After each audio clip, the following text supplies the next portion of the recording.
नमस्कार, Bihar breaking news में आप लोग का बहुत बहुत स्वागत है। आज 5 मई, चलिए जान लेते हैं आज की 25 सबसे बड़ी खबरें।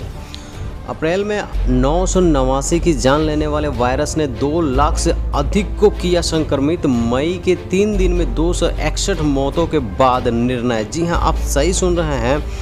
बिहार में कोरोना के खिलाफ एक्शन में थोड़ी देरी हुई है। लॉकडाउन की मांग 2 सप्ताह पहले से ही चल रही है, लेकिन सरकार सख्ती बढ़ाकर कोरोना को काबू करने में जुटी थी। सरकार की सख्ती के बाद भी कोरोना का आंकड़ा कम नहीं हुआ। हर दिन तेजी से मामले बढ़ते गए। अप्रैल माह के 30 दिनों में कोरोना ने रिकॉर्ड तोड़ दिया। इस दौरान जानलेवा वायरस ने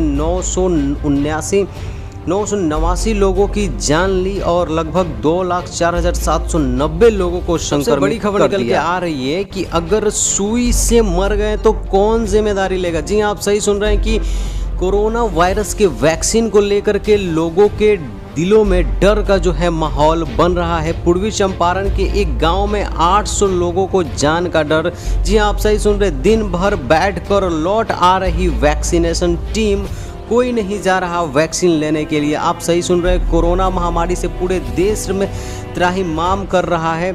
सरकार 100% वैक्सीनेशन के लिए लोगों को लगातार जागरूक कर रही है। आम जनक जागरूक होकर वैक्सीन ले भी रहे हैं। इस बीच एक चौंकाने वाली खबर पूर्वी चंपारण जिले से आई है। यहां 800 से अधिक लोगों को कोविड वैक्सीनेशन लेने से इनकार कर दिया।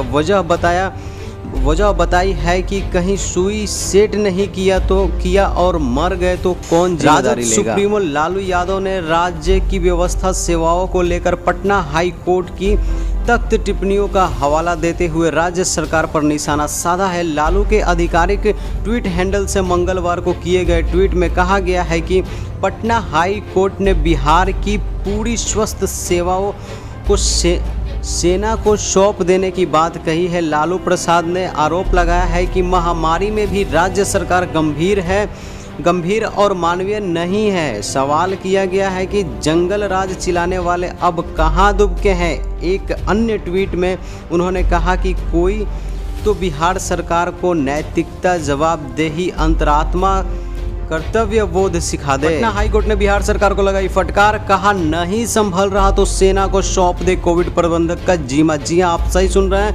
कोरोना के बढ़ते मामलों के बीच पटना हाई कोर्ट ने एक बार बिहार सरकार को फटकार लगाई है। हाई कोर्ट ने मंगलवार को कोरोना मामले की सुनवाई के दौरान राज्य सरकार के कोरोना से निपटने में असफल होने की नाराजगी जताई। अदालत ने कहा कि बार बार आदेश के बाद भी स्थितियों में सुधार नहीं होना शर्म की बात है। इसके साथ ही काफ़ी तल्ख टिप्पणी करते हुए हाई कोर्ट ने कहा कि इस स्थिति में तो राज्य में कोविड प्रबंधन की जिम्मेदारी सेना को सौंप देनी चाहिए। इस टिप्पणी के साथ ही हाई कोर्ट ने अगली सुनवाई 6 मई तक के लिए स्थगित कर दी।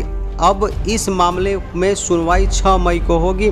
हाई कोर्ट ने राज्य सरकार को 2 दिन के अंदर कोरोना पर एक विस्तृत रिपोर्ट देने अपराधियों ने कहा है। कई राउंड की अंधाधुंध फायरिंग। जी आप सही सुन रहे हैं। पीएमसीएच में टीओपी के समीप मंगलवार की दोपहर से लेकर शाम तक गोलीबारी होती रही। इस दौरान एक युवती समेत 2 युवक घायल हैं। दोपहर के वक्त पहली घटना पीएमसीएच से सटे सीतामढ़ी मोहल्ले में हुई। गोलीबारी के दौरान शोएब अख्तर नाम का युवक घायल हो गया। उसके पिता पीएमसीएच में कर्मी है। शोएब फल दुकान चलाने के साथ ही एम्बुलेंस चलवाने के काम से भी जुड़ा है। शोएब के पिता मीर हसन पीएमसीएच में कर्मी है, जबकि शाम में टाटा वार्ड के सामने अपराधियों ने अंधाधुंध कई राउंड फायरिंग की, जिसमें अफरा तफरी मच गई। गोलीबारी रिश्तेदार का इलाज करवाने यहाँ पहुंची थी। उसके पिता भी पीएमसीएच के कर्मी है, जबकि आयुष एम्बुलेंस चलवाता है। प्रथम दृष्टया हुई जांच में यह बात सामने आ रही है कि शोएब को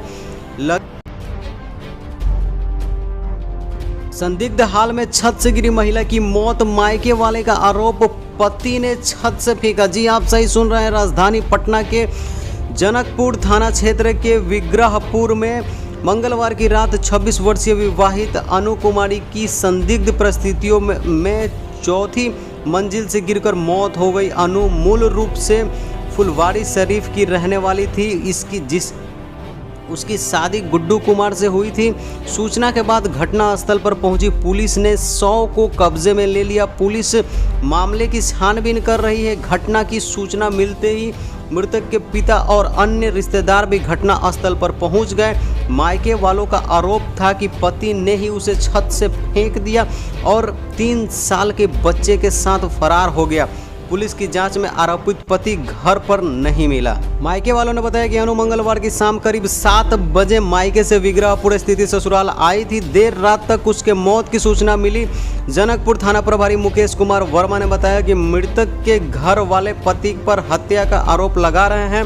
देर रात तक लिखित आवेदन नहीं मिला था। मामले की जाँच कर आवश्यक कार्रवाई मुजफ्फरपुर के बैरिया बस स्टैंड में धू कर जली 3 बसें 1 किलोमीटर तक देखी गई। लपटे यात्रियों के नहीं होने से टला बड़ा हादसा। जी आप सही सुन रहे हैं, मुजफ्फरपुर के बैरिया बस स्टैंड में मंगलवार की सुबह 9:30 बजे अचानक एक बस में आग लग गई।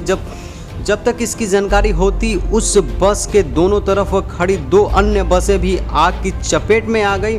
अनाफनन के आसपास की कई बसों को धक्का देकर हटाया गया। घटना से मौके पर अफरा तफरी मच गई। बसों के चालक खालसी और गैराज के कर्मियों ने सर्विसिंग सेंटर से पानी लेकर आग बुझाने की कोशिश की। तब तक अहियापुर थाना पर प्रतिनियुक्त फायर ब्रिगेड की छोटी गाड़ी और चंदवारा स्थित फायर स्टेशन के 4 दमकल पहुंचे। हालांकि तीनों बसें जलकर बर्बाद हो गई। हादसे में कोई हताहत नहीं हुआ। तीनों बसें खाली थी। स्टैंड में अपने समय का इंतजार कर रही थी। कोरोना अपडेट को भी जान लेते हैं। बिहार में थम नहीं रहा कोरोना का कहर। 24 घंटे में मिले 14,700 नए संक्रमित। जी हाँ, आप सही सुन रहे हैं। जबकि जांच भी कंप्लीट तरीके से नहीं हो रहा है, ज़्यादा नहीं हो रहा है, फिर भी कोरोना के संक्रमित मरीज जो है बहुत ही ज़्यादा संख्या में मिल रहे हैं। बिहार में पिछले 24 घंटे में 94,891 सैंपल की जांच में 14,794 नए कोरोना संक्रमितों की मंगलवार को पहचान हुई है। इस तरह राज्य में कोरोना का संक्रमण दर 15.59% रहा। प्रदेश में एक दिन पूर्व 11,407 नए संक्रमितों की पहचान हुई थी, जबकि केवल 72,658 सैंपल की कोरोना जांच हुई थी। पिछले 24 घंटे में ही 22,233 अधिक सैंपल की जांच हुई तो कोरोना के नए संक्रमितों की संख्या 3,387 बढ़ गई। वहीं एक दिन पूर्व राज्य में कोरोना संक्रमित की दर 15.69% थी। 7 जिलों में 500 से अधिक नए संक्रमित मिले हैं।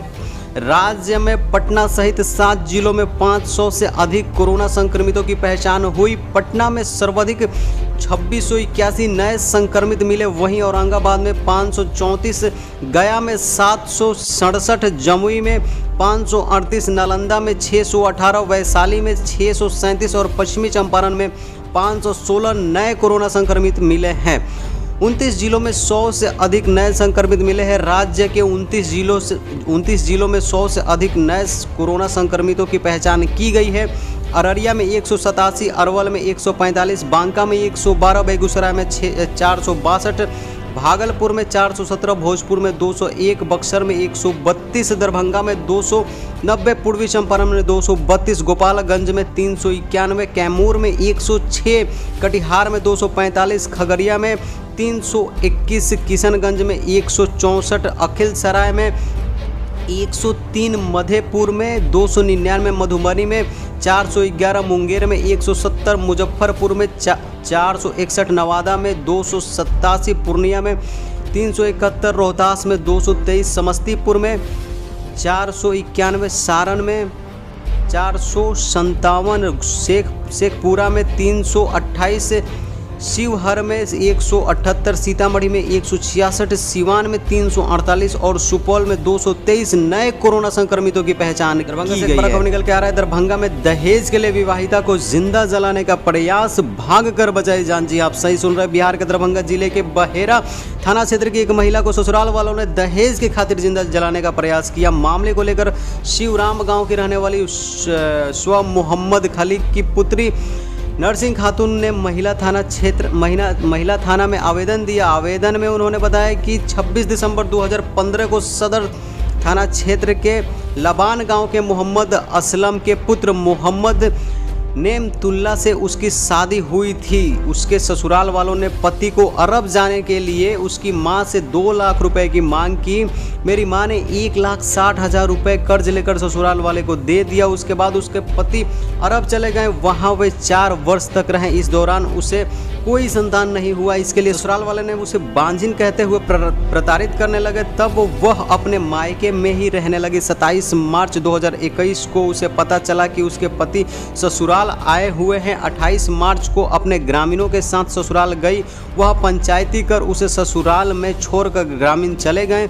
उसके बाद 9 अप्रैल को उसके ससुर मोहम्मद असलम भी अरब से वापस आए। फिर 10 अप्रैल को उसके ससुर सास अजीमा खातून, ननद शाहीन परवीन व महीन परवीन एवं उसके पति नेमतुल्ला ने जान से मारने की नीयत से उसके शरीर पर मिट्टी तेल छिड़क दिया। उसके बाद उसे आग लगा दी। किसी तरह उसने अपनी जान बचाई। उसके बाद वो अपने मायके लॉकडाउन की घोषणा होते ही बिहार के बाजारों में खरीदारों की भीड़। जी हाँ, आप सही सुन रहे हैं। बिहार में लगातार बढ़ते कोरोना संक्रमण को देखते हुए नीतीश सरकार ने राज्य में 15 मई तक संपूर्ण लॉकडाउन लगाने का फैसला लिया है। लॉकडाउन की खबर मिलते ही राज्य के अधिकतर जिलों के बाजारों में अचानक खरीदारी के लिए भीड़ उमड़ पड़ी। राशन और सब्जियों की दुकानें पर एकदम से लोगों की भीड़ जमा हो गई। इस दौरान सोशल डिस्टेंसिंग की भी खूब धज्जियां उड़ी। राजधानी पटना के प्रमुख बाजारों के दुकानों पर खरीदारों की लाइन लग गई। इस दौरान कुछ दुकानों पर तो ग्राहक और दुकानदारों के बीच नोक झोंक भी हो गई। हालांकि लॉकडाउन की घोषणा के बाद जिला प्रशासन की ओर से बाजारों में पुलिस की गश्त देखने को मिली। कई पुलिसकर्मी लोगों को कोरोना गाइडलाइन के बारे में समझाते हुए भी दिखे। बिहार में दर्दनाक हादसा बेलगाम बस ने जूनियर इंजीनियर समेत 2 को रौंदा। बस के नीचे घिसटते रहे बाइक सवार ड्राइवर ने नहीं लगाया ब्रेक। जी हां, आप सही सुन रहे हैं। बिहार के सीवान जिले के छपरा सीवान मुख्य मार्ग पर जोसौली गांव में स्थित टाटा मोटर्स सर्विस सेंटर के समीप एक तेज रफ्तार नियंत्रित बस चालक ने बाइक से ड्यूटी जा रहे एक जेई व उसके साथी को रौंद डाला। इस दुर्घटना में बाइक पर सवार दोनों युवक की मौत हो गई। घटना मंगलवार की सुबह करीब 10 बजे की है। मृतकों में हुसैनगंज थाना के बिंदवल गांव निवासी सह जेई बबलू कुमार व उसका साथी गुड्डू कुमार थे। प्राप्त जानकारी के अनुसार मंगलवार की सुबह बबलू अपने साथी के साथ सीवान से पचरुखी के तरफ अपाची बाइक से अपनी ड्यूटी पर जा रहा था। इसी बीच जसौली गांव स्थित टाटा मोटर्स सर्विस सेंटर के समीप सामने से आ रही तेज गति अनियंत्रित बस ने बाइक सवार को सामने से रौंद डाला। इस दुर्घटना में बाइक बस के चेचिस में फंस गई। बावजूद इसके बस ड्राइवर गाड़ी लेकर भागने का प्रयास किया, लेकिन वह ज़्यादा दूर तक नहीं भाग सका। अपने आप को लोगों से घिरने का भय देखकर सहायक सराय थाना के चांप स्थित कारगिल पेट्रोल पंप के समीप अपनी गाड़ी छोड़कर फरार हो गया।